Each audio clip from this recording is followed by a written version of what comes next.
నమస్తే this is Shravani welcome to Crunch TV. ఈ రోజు మనతో సూపర్ గెస్ట్ ఉన్నారు. ఎవరంటే నెల్లూరు కుర్రోళ్ళు అని చెప్పేసి సరదాగా ఫన్ వీడియోస్ చేస్తూ అలాగా ఫైటింగ్స్ లోకి వచ్చేసారు. సో రీసెంట్ గా తమన్ గారు కూడా వీళ్ళ మీద అబ్బా సూపర్ చేశారు, ఈ వీడియోని గన ఎన్టీఆర్ చూస్తే ఇంకా బాగుంటుంది అనే కామెంట్ ఇచ్చారండి. సో తనే ఈ రోజు ఆ హీరో డైరెక్టర్ మనతో ఉన్నారు. హాయ్ కిరణ్ గారు.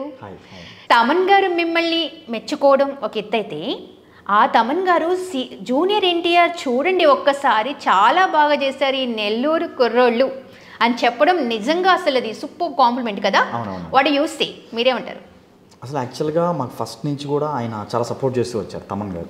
అంటే మాకు రీసెంట్గా వకీల్ సాబ్ చేశారు, క్రాక్ ఫైట్ చేశారు, ఇలా చాలా ఫైట్స్కి ఆయన చేశారు. మేము అంటే తమన్ గారు ఆ ట్వీట్ వేయటం వల్ల మాకు ఎంత హెల్ప్ అవుతుందంటే ఆ కంటెంట్కి రీచ్ కానీ, సో ప్రతిదీ అంటే అంత పెద్ద మ్యూజిక్ డైరెక్టర్, అంత పెద్ద స్థాయిలో ఉన్న అతను మా గురించి మా కంటెంట్ చూసి ఆ మెసేజ్ చేసి వాళ్ళని చూడమని చెప్పడం మాకు చాలా గొప్ప విషయం. ఆయనకి ఎప్పుడు మేము రుణపడి ఉంటాం. సో ఆయనకి ఎలా థ్యాంక్స్ చెప్పాలో తెలియట్లేదు. ఆయన దాకా తీసుకెళ్ళిన ఎన్టీఆర్ ఫ్యాన్స్, ఈ కంటెంట్ని ఆయన దాకా తీసుకెళ్ళిన ఎన్టీఆర్ ఫ్యాన్స్ ప్రతి ఒక్కరికి నేను థ్యాంక్ యూ చెప్తున్నాను. ఎందుకంటే తమన్ గారి దాకా ఈ కంటెంట్ని తీసుకెళ్లారంటే అది ప్రేక్షకులు అండ్ ఎన్టీఆర్ ఫ్యాన్స్ షేర్ చేయడం వల్ల నాకు ఇంత హెల్ప్ అయింది.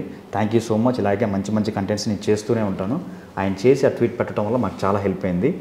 సో ఆయన గురించి చెప్పాలంటే ఆయన మాకు దేవుడితో సమానం. రైట్, అంటే నిజమే. ఎందుకంటే మూవీస్కి మనం ఇలా ప్రమోషన్స్ చేస్తూ మూవీస్కి చాలామంది పెద్దవాళ్ళు ఒక్క మాట చెప్తే బాగుండు అనుకుంటాము. అలాంటిది మీరు చేసే ఒక చిన్న బిట్, అంటే ఏదైతే ఉందో స్పూప్ చేస్తుంటే దాన్ని తీసుకొని వా సూపర్ చేశారు కుర్రోళ్ళు అని చెప్పారు అని అంటే నిజంగా అల్టిమేట్ అని అనుకోవాలి. ఓకే, అసలు కిరణ్ గారు ఇదంతా ఓకే, మీ జర్నీ అసలు ఎలా స్టార్ట్ అయింది? సో నా జర్నీ నేను మామూలుగా పని చేసుకుంటూ ఉంటాను. 400 to 500 కూలీకి నేను పని చేసుకుంటూ ఉంటాను. బయలుదేరి పని అవ్వచ్చు, ఇంకోటి అవ్వచ్చు, నేను డైలీ ఏదో పని చేసుకుంటూ ఉంటాను. సో నాకు 2020లో నేను ఒక మంచి కంటెంట్ నాది ఎస్టాబ్లిష్ అయింది, సర్లేరు నీకు ఎవరు పిల్లలతో చేసిన ఫైట్. సో అది అనిల్ రావుపూడి గారు ఆ టైంలో ట్వీట్ చేయడం, అది మాకు చాలా పెద్ద హెల్ప్ అయింది. దాని తర్వాత మేము ఛానల్ ఎస్టాబ్లిష్మెంట్ అయింది. కన్సిస్టెన్సీగా వర్క్ చేస్తూ ఇప్పటి వరకు వచ్చాను. ఇది నా లైఫ్ జర్నీ. 4 years నుంచి నేను యూట్యూబ్ నుంచే పని చేస్తున్నాను, యూట్యూబ్ మీదే. సో అంటే స్టడీని ఆపేయాల్సి వచ్చింది మీరు? ఆ స్టడీ ముందే నేను ఆపేశాను. సో ఈ ఫీల్డ్లోకి రాకముందే ముందు నుంచే నాకు ఫైనాన్షియల్ ఇష్యూస్ వల్ల స్టడీ ఎప్పుడో ఆపేసాను. ఓకే, అసలు ఫస్ట్ మీకు గుర్తింపు తీసుకొచ్చిన మూవీ ఇది సూపర్ అని చెప్పేసి ఇచ్చింది ఏది? ఫస్ట్ నాకు గుర్తింపు తీసుకొచ్చింది సర్లేరు నీకెవరు, ఇంటర్వల్ ఫైట్. అండ్ 2 ఫైట్స్ చేశాను. మహేష్ బాబు గారి బర్త్డే రోజు నేను 2 ఫైట్ సీక్వెన్స్ చేశాను, రిలీజ్ చేశాను. ఆ రోజు 2 మంచి రీచ్ వెళ్ళి అందరూ మెచ్చుకున్నారు. ఆ ఫైట్ సీక్వెన్స్ నాకు గుర్తింపు ఇచ్చినాయి. సో దాని తర్వాత నాకు Vakeel Saab, crack, RRR, so ఇలాగా మొన్న వచ్చిన కానీ అరవింద సమత కానీ ఇలా చాలా ఫైట్స్ చేశాను. అందులో అప్స్ అండ్ డౌన్స్ ఉన్నాయి. బట్ అప్స్ గురించి మాట్లాడితే ఇవి. నాకు ఒక్కటి అర్థం కాదు ఏంటంటే, ఏదైనా స్కోప్ చేస్తుంటే డిట్టో దించేస్తున్నారు అంటే లైక్ ఏదో ఒక ఫైట్ని లుక్ని లేకుంటే డిఓపి మ్యూజిక్ అని కాదు, అక్కడ హీరో పెట్టిన యాక్సెసరీస్ కావచ్చు, తను వేసుకునే డ్రెస్సింగ్ కావచ్చు, కైండ్ ఆఫ్ హెయిర్ కట్ ఆ టైంలో ఆ స్టైల్లో ఏదైతే ఉందో దాన్ని కూడా మీరు మేనేజ్ చేస్తున్నారు. How it possible? అంటే ఎలా మీకు రెవెన్యూ జనరేట్ అవుతుంది? సో రెవెన్యూ అనేది ఫస్ట్ ఆఫ్ ఆల్ మేము రెవెన్యూ కోసం అయితే మా టీం ఎవరు చేయట్లేదు. సో దీనికి మెయిన్గా ఇప్పుడు మేము అరవింద సమత గురించి మాట్లాడుకుంటే, ఇప్పుడు ఇంతకుముందు సంగతిలో మేము మొబైల్లో తీసాం, దాని గురించి మనం పక్కన పెడితే రీసెంట్ టైమ్స్లో రెవెన్యూ అనేది అందరూ ఆశిస్తారు ఈ టైంలో. బట్ నాకు సాగర్ అన్న వాళ్ళ కెమెరా, ఆయన దగ్గర కెమెరా ఉంటుంది.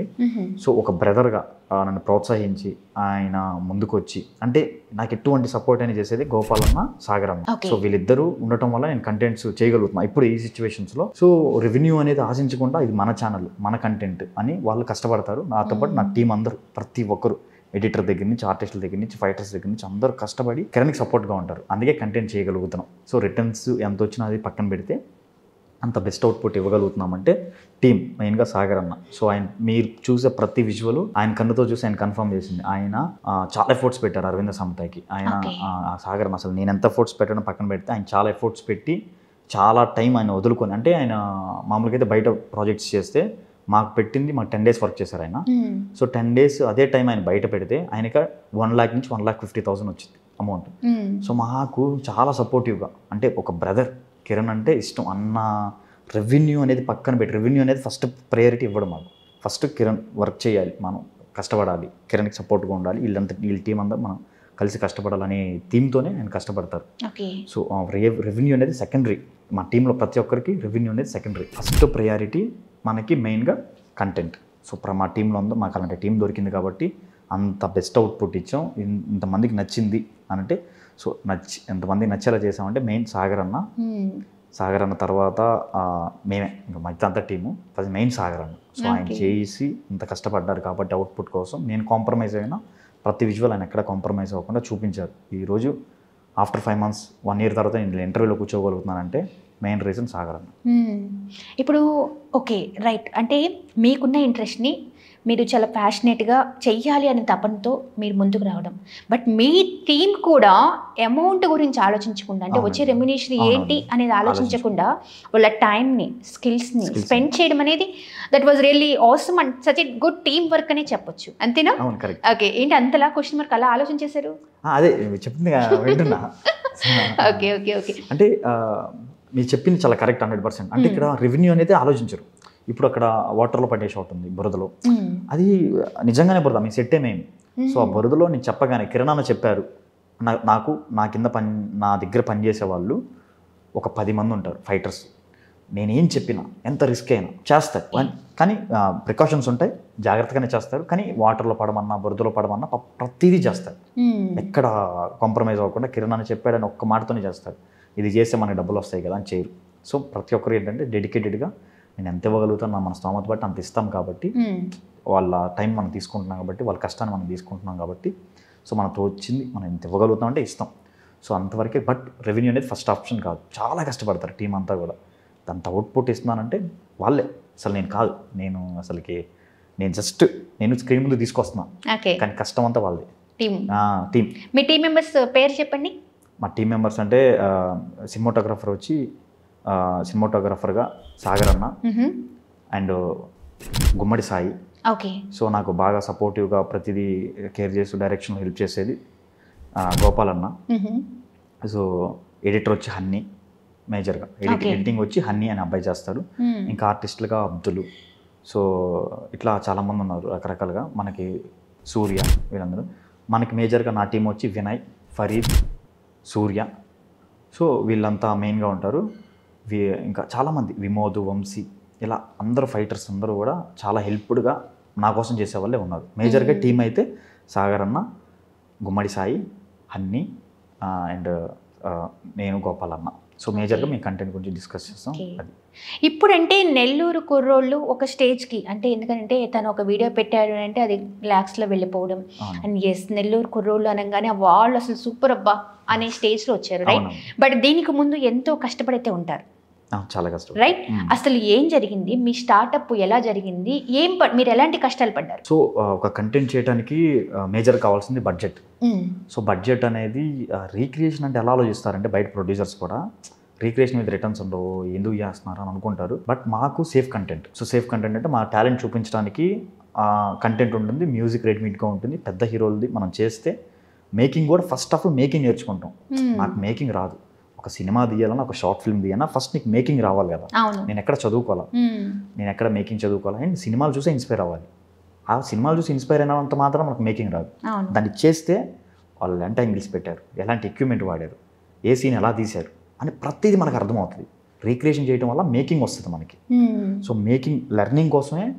అండ్ ఛానల్లో జనాలు కూడా ఫైట్స్ అలవాటు పడున్నారు కాబట్టి సో వాళ్ళకి ఓన్ కంటెంట్ కూడా చేసా. వాళ్ళు అడిగినందుకు ఓన్ కంటెంట్ చేసినందుకు అంటే చాలా పెద్ద బడ్జెట్తోనే చేసాం. రాజేష్ అన్న అని చెప్పి మాకు సపోర్ట్గా ఒక దేవుళ్ళకి వచ్చి నన్ను కాపాడి సాగర్ అన్న ఆయన దగ్గర తీసుకెళ్ళటం. రాజేష్ అన్న అంటే ఎవరు ఆలోచించరు, ఇలాంటి వ్యక్తులకి అంతంత డబ్బు ఎవరు ఆలోచించబెట్టరు. చాలా బిగ్ అమౌంట్ పెట్టారు ఆయన. పెట్టి ఓకే రిటర్న్స్ ఎంత వస్తుందో పక్కన పెడితే రిటర్న్స్ చాలా వరకు రాలేదు.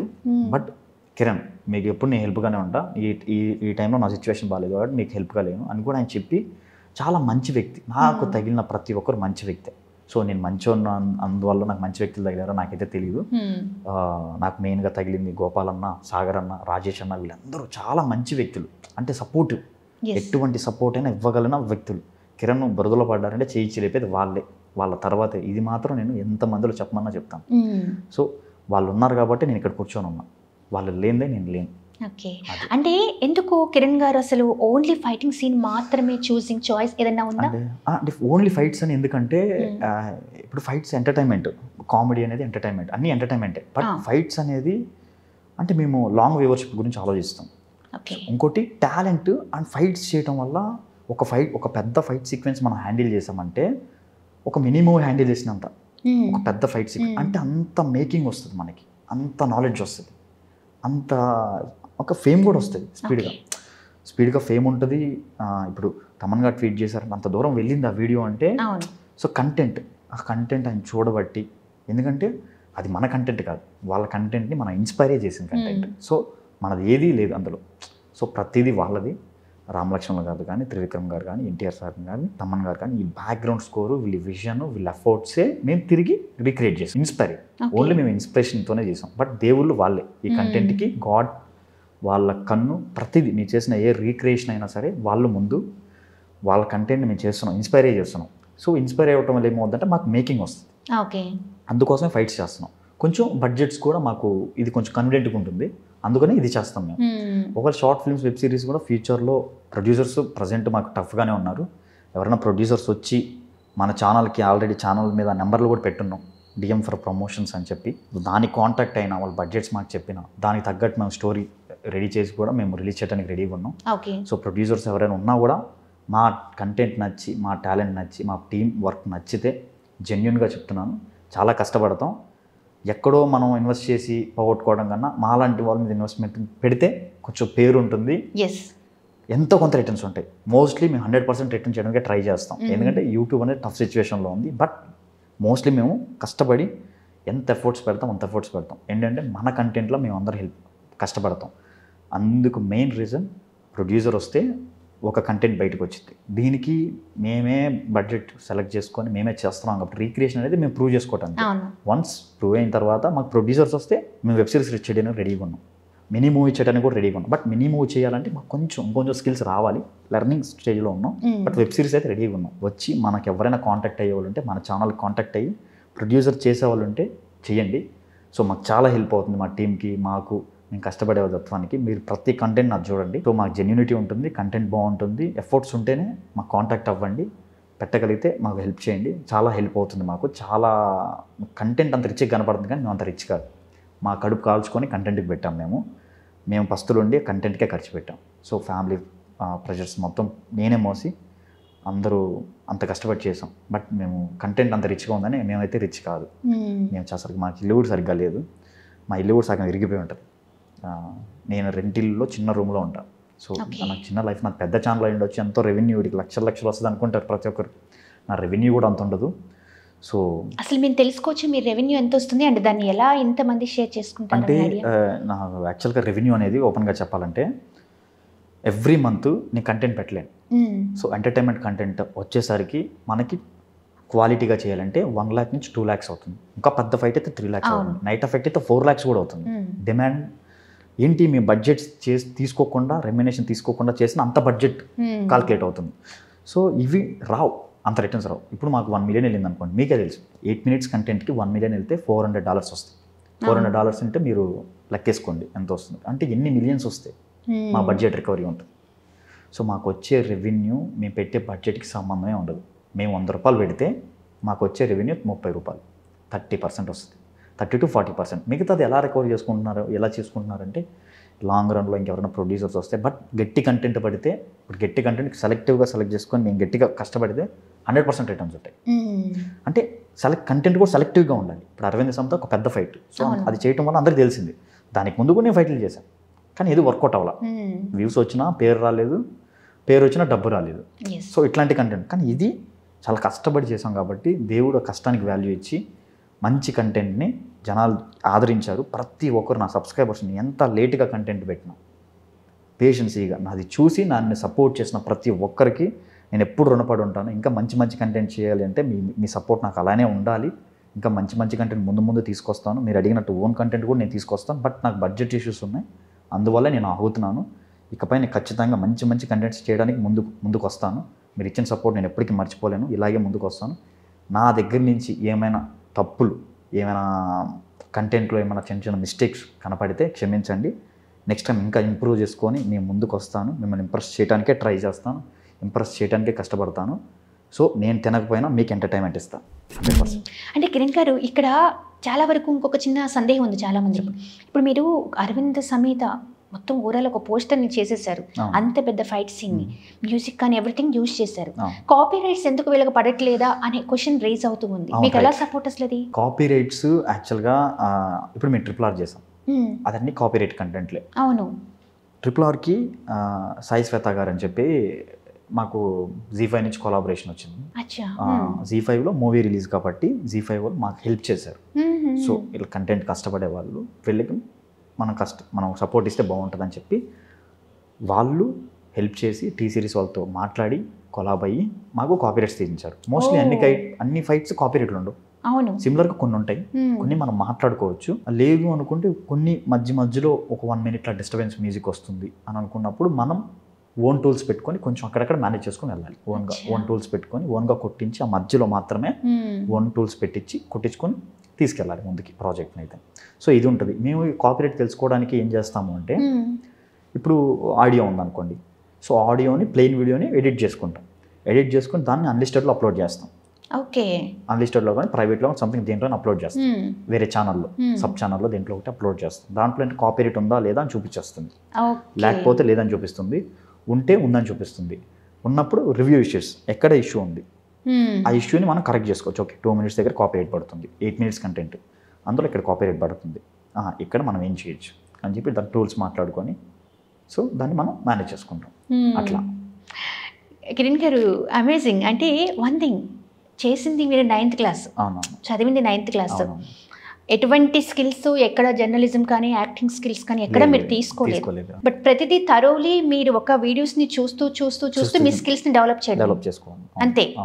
వావ్, మట్టిలో ఆణిముత్యాలు అంటారు కదా, లైక్ మీకు కళ్ళ ముందు కనిపిస్తుంది. ఎందుకంటే తనే కాదండి, తనతో పాటు ఉన్న ఒక 15 to 20 మెంబర్స్ ఉంటారండి, పిల్లలు కానీ పెద్దవాళ్ళు, అంతమంది కూడా ఎవరికి ఏమీ లేదు, వాళ్ళకు ఒక చిన్న స్కోప్ కూడా లేదు. జస్ట్ వాళ్ళలో ఉన్న ఒక టాలెంట్ని బయటకు తీసి ఆ టాలెంట్ని ఇక్కడ చూపిస్తుంటే తను ఎలా మౌల్డ్ చేయాలి అని చెప్పేసి అంటే వెళ్తూ ఉంటే ఫ్లోలో వాళ్ళ టాలెంట్ని చూపిస్తూ ఒక టీం అనేది ఇంత పెద్ద స్టేజ్కి, అంటే ఏముందండి ఫైటింగ్ అని అనుకునే వాళ్ళు కొంతమంది అయితే, బట్ ఆ ఫైటింగ్ వెనుక ఎంత కష్టం ఉంటుంది, వాళ్ళు తినక కూడబెడుతూ ఆ అమౌంట్ని రొటేషన్ చేసుకుంటూ చేయడం అనేది నిజంగా అవసరం అనే చెప్పాలి. ఎందుకంటే వాళ్ళు కేవలం టాలెంట్ మీద ఆధారపడుతున్నారు. ఇప్పుడు మీ టీంలో ఇంతమంది ఉన్నారు, వాళ్ళకి ఎలా మరి మీరు క్లాత్స్ ఇవన్నీ కూడా ఇప్పుడు వచ్చే జనరేట్ అయ్యే అమౌంట్స్లో చేస్తారా?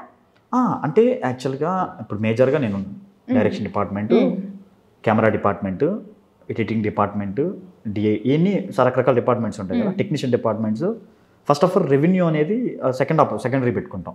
రెవెన్యూ వస్తే నచ్చు, లేకపోతే లేనట్టే పెట్టుకుంటాం. సో ఫైటర్స్ అంటే ఇప్పుడు మనకి స్టంట్స్ చేస్తారు కదా, సో వీళ్ళు వాళ్ళ పనులు వదులుకొని వాళ్ళ ఇంట్లో, అంటే నా పరిస్థితి ఎలా ఉండదు పక్కన పట్టి నేను ఇంట్రెస్ట్ కోసం చేసుకుంటున్నాను, వాళ్ళు నా కోసం చేస్తున్నారు. నా కోసం వచ్చినప్పుడు కనీసం వాళ్ళకి ఆ రోజు గడవడానికి ఒక 500 ఇవ్వాలి కదా. సో నా స్తోమత, నాకు రెవెన్యూ రాకపోయినా వాళ్ళు నా కోసం వచ్చి కష్టపడుతున్నారు, వాళ్ళ కష్టం అనుకోద్దు. టెక్నీషియన్స్ అంటే పేరు వచ్చిద్దని కష్టపడతారు. సో ఫైటర్స్ ఏమొస్తుంది, ఏం రాదు వాళ్ళకి. కిరణ్ అన్న కోసం వచ్చి అన్న అని చెప్పి కష్టపడేవాళ్ళు, వాళ్ళకి మనం ఎంత ఇవ్వగలుగుతాం, 300, 400, 500 అని మాట్లాడుకొని నేను ఎంత ఇవ్వగలుగుతా డేకి అని చెప్పి నేను ఎంత ఇవ్వకపోయినా వాళ్ళు ఫీల్ అవ్వరు. నేను ఎంత ఇచ్చినా నేను ఉన్న బడ్జెట్లోనే ముందే సెట్ చేసుకుంటా, వాళ్ళకి సపరేట్ అమౌంట్ పెట్టేసుకుంటాం. సో ప్రొడక్షన్ సపరేట్ అమౌంట్ పెట్టేసుకుంటాం. టెక్నీషియన్స్కి తర్వాత చూసుకుందాం వచ్చినప్పుడనే, నేను అంటే నా బడ్జెట్ అంత ఉండదు, తర్వాత ఎందుకు చూసుకుందాం అని వదులుకుంటామంటే నా దగ్గర అంత బడ్జెట్ ఉండదు రీక్రియేషన్స్కి. సో అందుకని ఉన్న బడ్జెట్లో కంటెంట్ చేయాలి కదా, ఆ కసి ఉంటుంది లోపల.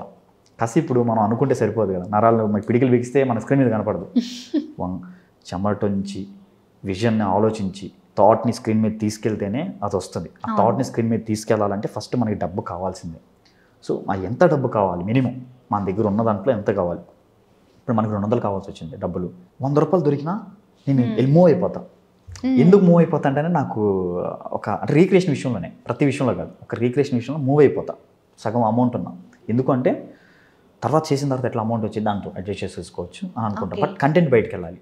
నేను కంటెంట్ లేట్ అవుతుందని నా సబ్స్క్రైబర్స్ కానీ నన్ను ఆదరించే ప్రతి ఒక్క ప్రేక్షకులు కానీ కంటెంట్ లేట్ అవుతుంది కానీ కంటెంట్ లేట్ అవడానికి నేను లేట్ అయితే చేయను. కంటెంట్ లేట్ అవడానికి ఒకటే reason, budget reason. So budget రీజనే, only budget reason. Health issues ఇవన్నీ పక్కన పెడితే only budget reason. Kiran content చేయలేకపోతున్నాడు కన్సిస్టెన్సీగా అంటే బడ్జెట్ లేదు. బడ్జెట్ లేకపోవడం వల్ల నేను చేయలేకపోతున్నాను. బడ్జెట్ పెట్టే వాళ్ళు ఉంటే మాత్రం డెఫినెట్గా ఎవ్రీ మంత్ ఒక కంటెంట్ని మంచి కంటెంట్ ఇస్తా. అది ఓన్ అవ్వచ్చు, రీక్రియేషన్ అవ్వచ్చు, వాళ్ళని ఎంటర్టైన్మెంట్ చేయడానికి నేను మోస్ట్లీ, ఎందుకంటే ఇంత సపోర్ట్ చేశారు, ఇంత దూరం తీసుకొచ్చారు, ఎక్కడో కూల్ పని చేసుకుని తీసుకొచ్చి ఇంత దూరం తీసుకొచ్చి మీ ముందు కూర్చోబెట్టారంటే వాళ్ళే. సో నా కష్టం అనేది తర్వాత విషయం. వాళ్ళు ఆదరించబట్టే నేను ఇక్కడ ఉన్న ప్రేక్షకులకి నేను ఎప్పుడు రుణపడి ఉంటాను. ఇంకా నా మంచి కంటెంట్ సపోర్ట్ చేయండి. నేను ఎప్పుడు ఏ కంటెంట్ పెట్టా నా సపోర్టివ్గానే వస్తుంటారు. ఎంత లేట్ అయినా నా ఛానల్ చూడండి, ఎవ్రీ కంటెంట్కి 4 months to 5 months గ్యాప్ ఉంటుంది, అయినా కూడా వచ్చి చూస్తారు ప్రేమతో. సరే కొన్ని చూడకపోవచ్చు, కొన్ని నా మిస్టేక్స్ ఉండొచ్చు, ఎమోషన్ లేకపోయి ఉండొచ్చు, ప్రతిదీ మనం ఆడియన్స్ని చెప్పలేం. కొన్ని మంచిగా కష్టపడిన కంటెంట్లు ఆడకపోయి ఉండొచ్చు. ఆడగలేదంటే నేను ఒకటైతే ఆలోచిస్తానండి మెయిన్గా. ఇప్పుడు 1 లక్ష రూపాయలు పెట్టాను, నా కంటెంట్ అంతా పోయింది, నాకు 2 lakhs వ్యూవర్షిప్ వచ్చింది, 10,000 రిటర్న్స్ వచ్చి 90,000 పోయింది, నేను 90,000 అప్పు తెచ్చుకున్నాను. 90,000 పోయిందని కూర్చొని బాధపడినా, ఎందుకు ఫ్లాప్ అయిందా అని ఒక ఐడియా వచ్చింది దాని తర్వాత. అంటే నేను అప్పుడు ఏం ఆలోచిస్తానంటే, నాది ఇంత ఫ్లాప్ ఎందుకు అయింది, ఇంత రిజెక్ట్ అయింది, ఆడియన్స్లో ఇంత రిజెక్ట్ ఎందుకు అయిపోయింది కంటెంట్ అని ఆలోచిస్తాను. పక్క రోజు ఆలోచిస్తాను, నైట్ మొత్తం ఆలోచిస్తాను నిద్రపోకుండా. అప్పుడు నాకు వచ్చే ఐడియా ఏంటంటే, నాకు ఒక ఆలోచన వస్తుంది, సరిపోదు ఇంకా కష్టపడాలి. ఆ థాట్ రావడానికి నేను 1 లక్ష రూపాయలు ఖర్చు పెట్టాను అనుకుంటా. ఒక థాట్ రావడానికి, ఆ థాట్ కోసం ఇప్పుడు నాకు 1 లక్ష రూపాయలు లాస్ అయింది కదా, ఆ థాట్ రావడానికి నేను 1 లక్ష రూపాయలు ఖర్చు పెట్టాను అనుకుంటా. అంటే ఆ బ్రిలియంట్ థాట్ వస్తుంది, సక్సెస్లో ఉంటారు. అది మనం ఫెయిల్యూర్లో చీకట్లో ఉంటేనే తెలుస్తుంది, ఆ థాట్ వస్తుంది. మనం ఫెయిల్ అయితే మంచిదే, ఏం కాదు, దేవుడు మళ్ళీ ఛాన్స్ ఇస్తాడు మన దగ్గర కష్టం ఉంటే. ఫెయిల్ అవ్వడం అంటే ఇంకా వెనక్కి వెళ్ళిపోవడం అనుకుంటారు. ఫెయిల్ అవ్వని ఎంత ఫెయిల్ అవుతాం అంత గట్టిగా నిలబడతాం, కానీ ఏదో రోజు ఖచ్చితంగా నిలబడతాం. ఇప్పటి వరకు మిమ్మల్ని అప్రోచ్ అయ్యారా ఎవరైనా? అంటే లైక్ మేము ఇంట్రెస్టెడ్గా ఉన్నామని కానీ, లేకుంటే ఇలా చేస్తామని కానీ, ఇలా ఏమైనా జరిగిందా? అట్లా ఎవరు ప్రొడ్యూసర్స్ అయితే అప్రోచ్ అవ్వలేదు. ప్రొడ్యూసర్ నాకు హెల్ప్ చేసిన దేవుడు ఎవరు ఉన్నారంటే రాజేష్ అన్న గారే. సో ఆయన యుఎస్లో ఉంటారు. ఆయన మాత్రమే మా కష్టం చూసి అంత అమౌంట్ పెట్టగలిగారు. బట్ కొన్ని రీజన్స్ వల్ల సో ఇప్పుడు కొలాబ్లో ఉన్నాం, కలిసే ఉన్నాం. బట్ ఇప్పుడు అమౌంట్ పెట్టే సిచ్యువేషన్స్లో ఆయన లేరు, మేము లేము. సో అట్లా ఇప్పుడు కొలాబ్లోనే ఉన్నాం, బట్ అమౌంట్ పెట్టే సిచ్యువేషన్స్ లేవు ఎవరికి. సో ఎందుకు అంటే ప్రతి టైం మన దగ్గరే ఉండదు, ప్రతి టైం అనేది చేంజ్ అయిపోతుంటుంది, సిచ్యువేషన్స్ కూడా చేంజ్ అయిపోతుంటుంది. ఒకరోజు డబ్బు ఉండొచ్చు, ఒకరోజు డబ్బు ఉండకపోవచ్చు, బట్ ఖచ్చితంగా కలిసి అయితే చేస్తాం ఫ్యూచర్లో కూడా. అసలు నెక్స్ట్ ప్లాన్స్ ఏంటి ఇప్పుడు? మరి నెక్స్ట్ ఏ మూవీసా లేకుంటే ఓన్గా ఇంకేమైనా ప్లానింగ్స్ ఉన్నాయా? అంటే మూవీస్ ఉన్నాయి, మూవీస్ రీక్రియేషన్స్ కూడా ఒక 2 కంటెంట్స్. అంటే రీసెంట్గా నేను కమ్యూనిటీ పోస్ట్ పెట్టాను మన ఆడియన్స్ కోసం. నాకు అంత బాగా ఆదరించారు నా కంటెంట్ని అరవింద్ సంతని. వాళ్ళందరూ ఎక్కువ మంది అడిగేది దేవర ఇంటర్వెల్ ఫిట్ అడుగుతున్నారు. సో మీకోసం నేను చేస్తాను బ్రదర్, ఖచ్చితంగా చేస్తాను. అది ఎంత కష్టమైనా, ఎంత నైట్ ఎఫెక్ట్, మనకు లైటింగ్ ప్యాటర్న్స్ కరెక్ట్ అయినా, బడ్జెట్స్ ఎంత అయినా కూడా వాళ్ళు అడిగారు కాబట్టి ఒక్క కోరికన ఎప్పుడు అడగలేదు పాపం, అడిగారు. అది 10 మంది అడిగినా, ఒక్కరు అడిగినా, నన్ను ప్రేమించి అడిగారు కాబట్టి వాళ్ళకి ఖచ్చితంగా దేవర ఫైట్ అయితే నేను ప్లాన్ చేసి చేయడానికి రెడీగా ఉన్నాను. ఖచ్చితంగా చేస్తాను, వస్తుంది.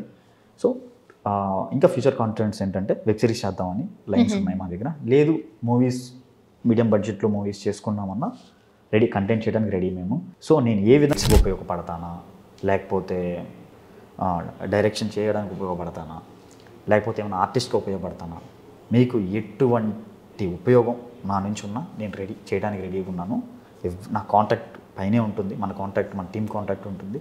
వాళ్ళని కాంటాక్ట్ అయ్యి తెలుసుకొని సో ప్రతిదీ కొలాబ్ అయ్యి చేయొచ్చు. నాకైతే ఎటువంటిది లేదు, కష్టపడే తత్వం ఉంది, బట్ సపోర్ట్ లేదు. మన నెక్స్ట్ పుష్ప వెయిట్ చేస్తూ ఉన్న మూవీ కదా, ఏమైనా ప్లానింగ్స్ ఉన్నాయా? పుష్ప కూడా ఉంది, కానీ నేను ఇప్పుడు చెప్పను. దేవరైతే మాట ఇచ్చేస్తాను. కానీ పుష్ప మనం ఇప్పుడే చెప్పకూడదు. రాని ఉండి సినిమా చూడండి, ఇవన్నీ ఉన్నాయి కదా. నేను పుష్ప ట్రైలర్ చూసాను, అసలు అమేజింగ్, అసలు మామూలుగా లేదు ట్రైలరు. అంటే అంత రిచ్ ఉంది, అంత రిచ్ ఉంది ఆంబియన్స్ అంతా. మనం అది రీక్రియేట్ చేయాలంటే అంటే ఆ ఫైట్ చేయడం వల్ల మనకేమొస్తుంది అంటే మేకింగ్ వస్తుంది, ఇంకా కొత్త మేకింగ్ వస్తుంటుంది. మనకేం తెలుసు, ఇట్లా సజెషన్ మనం కెమెరా యాంగిల్స్ పెట్టినా లేకపోతే మనకి స్క్రిప్ట్ చేసుకున్నా మనకి కొన్ని తెలియవు. అవి చేసినప్పుడు ఏం తెలుస్తాయి అంటే అన్నీ తెలుస్తాయి మనకి. ఇంత కష్టం ఉంటుంది, ఇంత పేషెన్స్, అందుకే వాళ్ళకి అన్ని డేస్ పడతాయి అని ప్రతిదీ మనకి తెలుస్తుంది. అనేది చిటికలు అనుకుంటాం సినిమా చూసి ఇట్లా, కానీ చాలా కష్టం. నన్ను అడిగితే నాకు తెలిసినంత వరకు నాకు అంతా తెలీదు. నాకు 100లో 10% తెలుసు, 10% చాలా కష్టం. చూసారు కదా, అంటే జస్ట్ అండి సింపుల్గా, అంటే మట్టిలో మాణిక్యం అని మనం ఎప్పుడు పేపర్లోనూ పుస్తకాల్లో చదవడం మాత్రమే. ఒరిజినల్గా చూడాలంటే చాలా మందికి హిడెన్ టాలెంట్ ఉంటుంది. ఆ హిడెన్ టాలెంట్ అనేది ఇలా అప్పుడప్పుడు మనకి బయటకు కనిపిస్తూ ఉంటుంది. అంటే ఎటువంటి సపోర్టు లేకపోయినా చెయ్యాలి అనే తపన, చూపించాలి నేనేంటో అనే ఏమంటారు కసి అనొచ్చు, అలాంటి కసి పెట్టుకొని వీళ్ళు ముందుకు రావడం, కష్టపడడం, తిన్నా తినకపోయినా ఖచ్చితంగా మేము ఈ లుక్లో కనిపించాలి, మేము ఇలా ఉండాలి, మేము ఇలా చేయాలి, మమ్మల్ని ఆదరించండి అంటున్నారు. అలాగని చెప్పేసి మేము ఇంత చిన్న చిన్న తప్పులు చేసినా ఏదన్నా ఉన్నా మాకు చెప్పండి, అంటే ఏదైనా సరే చాలా జెన్యూన్గా ఉండాలి, మేము వెళ్ళే స్టెప్ 1 by 1 వెళ్ళాలని అనుకుంటున్నాము ప్రాపర్గా, మాకు చిన్న సపోర్ట్ ఇవ్వండి. ఎవరైనా మీకు ఇంట్రెస్ట్ ఉన్న వాళ్ళు ఖచ్చితంగా వీళ్ళని నమ్మి వీళ్ళు మేము చేయగలము అనే సత్తా నిరూపించుకున్నారు ఆల్రెడీ. ఎందుకంటే మనం ఇప్పుడు ప్రీవియస్గా మనం కొన్ని చూస్తే, సో ఎవరైనా ఖచ్చితంగా సపోర్ట్ చేయాలి అనుకుంటే వీళ్ళకి సపోర్ట్ చేయండి. డామ్ ష్యూర్ దే విల్ ఫ్యూచర్లో ఖచ్చితంగా మంచి హీరోలు మెటీరియల్స్ అనే మనం చెప్పొచ్చు. Thank you so much Kiran garu, and such a all the best for your bright future. ఖచ్చితంగా మీరు అనుకున్నది ఏదైతే ఖచ్చితంగా జరగాలని నేను మనస్ఫూర్తిగా కోరుకుంటున్నాను. Thank you. ఈ సోషల్ మీడియా సపోర్ట్, మీలాంటి సపోర్ట్ మాకు ఎప్పుడు ఉండాలి. మీ సపోర్ట్ ఉంది కాబట్టి ఇది సోషల్ మీడియాలో ఎంత జనాల్లో రికగ్నైజ్ అవుతున్నాం అంటే ఈ media support, social media support. So అందరికీ థ్యాంక్ యూ సో మచ్. మీకు ఎప్పుడు రుణపడుతూనే ఉంటాం. Thank you.